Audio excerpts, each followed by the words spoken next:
Alright, so it's finally time for a van tour video. We've had the van for 22 months and it's been ages since we made a video, so I thought we'd get on with it. We've just woken up on a very fresh morning in Scotland in November and had an awesome cosy night in the van.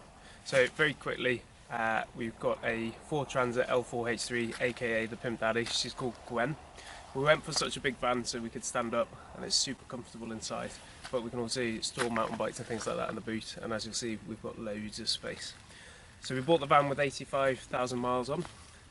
We wanted to make sure that we had aircon because of the big glass window at the front. It's really handy to have aircon on the warmer days, and she has been awesome to drive so far, so we're super happy. Just quickly on the outside, she's pretty much a stock van. The only things we changed were some chunkier tyres on the back to try and stop us getting stuck in a field, not like last night. We put some windows at the top there. We made a conscious effort to make them little because you lose a lot of heat through windows, and also we don't want to be so obvious. There's a little hot air vent in the back for our Truma heater, and then we've got a fan and 2 solar panels on the roof, which we'll talk about later. You want to come see inside? First up, we've got the kitchen.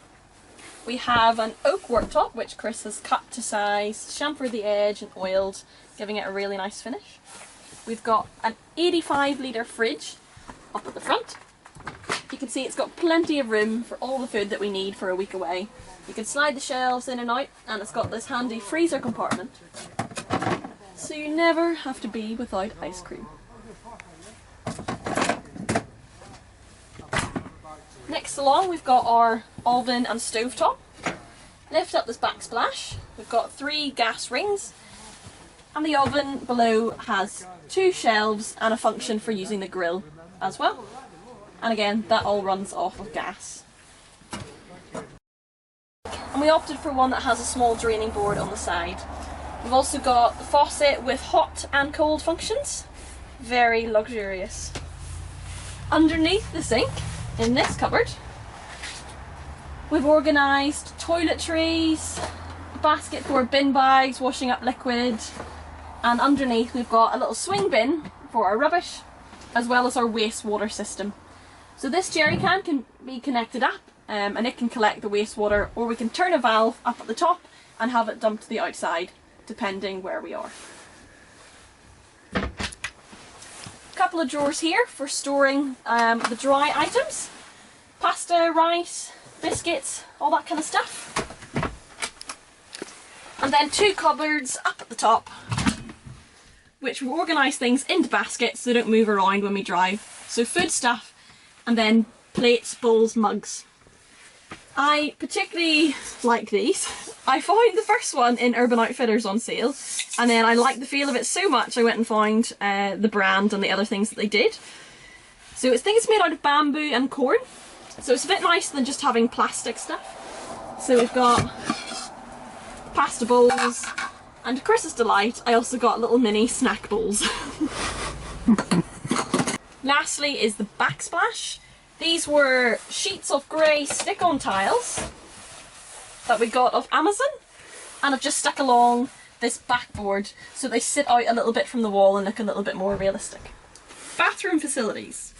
As I mentioned earlier, we've got hot water that comes out of this tap, so often what we do is just fill up this basin and flannel wash out of the sink, but we do have an option for a hot shower out the back of the van if we want, if we've been in the sea or whatever and need to rinse off. For the toilet, we wanted it to be easily accessible, particularly for during the night when you just need to get up and pee. So we've got this slide tray underneath the sofa. It lasts the 2 of us up to about a week away in the van, and it does not smell. Now we're going to take a look at the living space. So we're sitting on this sofa, which Chris has made. It fits the 2 of us really nicely. We've got the Lagoon table mount in front of it, and the table is made of the same wood as the oak worktop. It's really easy to reposition it, so if someone's cooking or you need to get past, it can really easily be thrown off to the side, and it's a nice height for eating as well as working on your laptop. In terms of charging the laptop, we have a 240 volt socket plug at the bottom, so that powers up to 1500 watts, so it easily charges a laptop or a blender for the kitchen. We have USB charging points for phones, cameras, etc.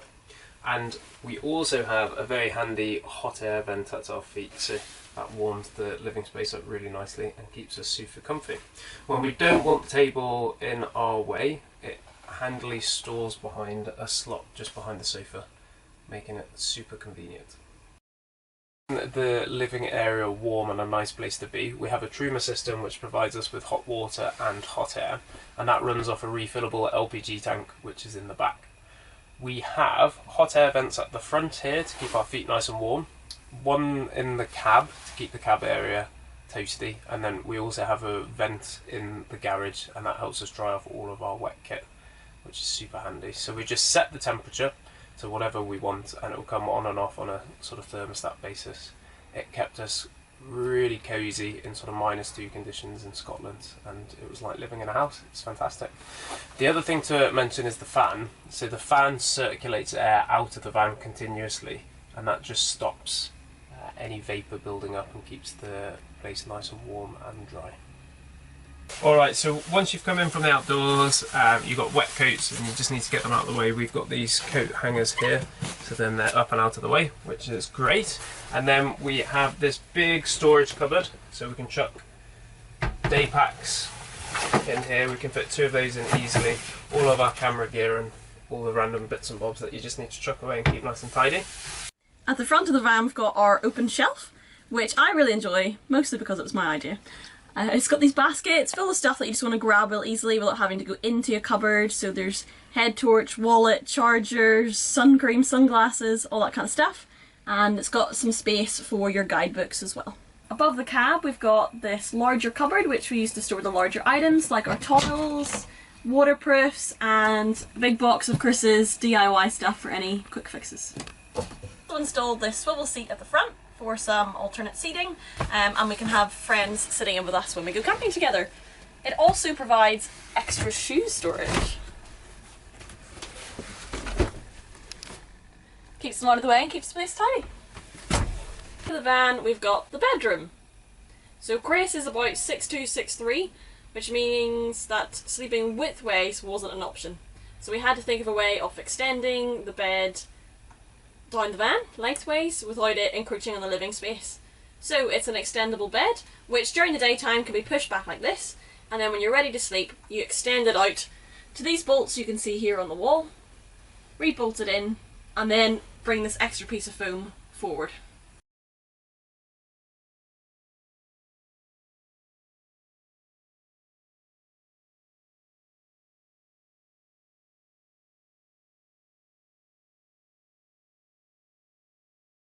And this is the bed in its fully extended position. Excellent. You can see that we've got a window on either side. We just flick this latch down, slide it open, and there's a fly net that stays in place.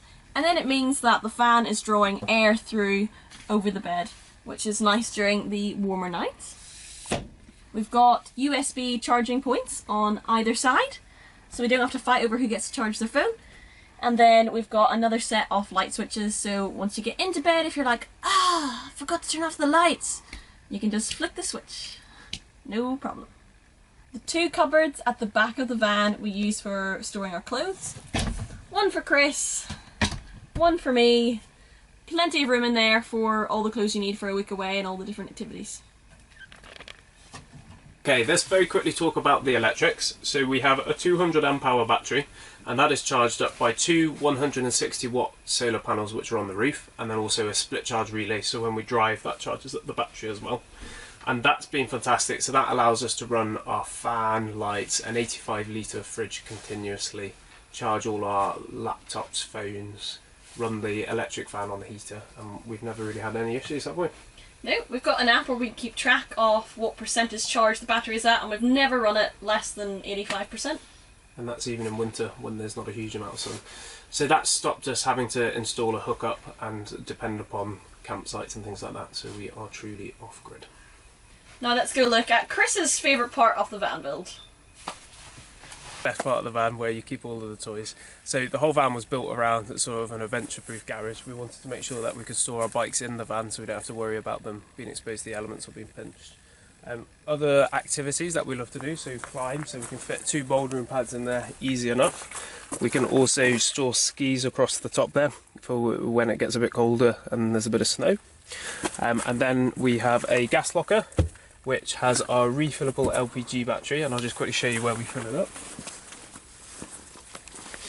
So down here, really hidden away and small, we just screw something in and then we can go to any petrol station to fill up there, which is cool. And then inside our locker, we've also got the plumbing for a hot water shower, which we can shower out the back, but actually the only thing we've used it so far is rinsing the cassette on the bikes to keep them in prime working order.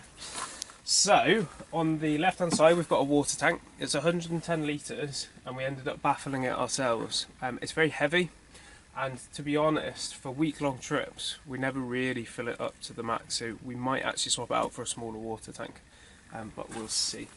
We fill it up by using an extendable hose, so it just plugs onto any sort of tap and then we can fill that in, which is super easy. And then, come on, this is what it's made of. Slide out bike tray for easy loading of the bikes on and off. We've put 2 mounts on so we can get our road bikes or mountain bikes on. And I'm very tall, so I've got an XL seat, so the challenge was always trying to get it in so it would fit underneath the bed. So the bed is 1 metre high and that gets bikes in no bother, so super happy about that. And then if we just zoom right into the back of the garage, just on the left hand side, hidden behind there is where all of our electrics are, so all of our fuses which we can trip. And yeah, that's super easy and all hidden away so it's not all messy. Let's pop these bad boys away. And then we've got things like lighting for the night, which you probably won't see just now. And then we're going to put in some extra hooks and some more drying space. I think one of the key things though is we've got hot air which comes into the garage as well, dry all of our wet stuff, and we don't get any drafts or anything like that. A proper adventure garage. Alright guys, so that was the van tour. Thanks very much for watching. All of the other like-minded details of the build have been documented on a blog called the Gwen Conversion as a WordPress blog, so feel free to watch those. But now I think it's time that we use those mountain bikes and go mountain biking.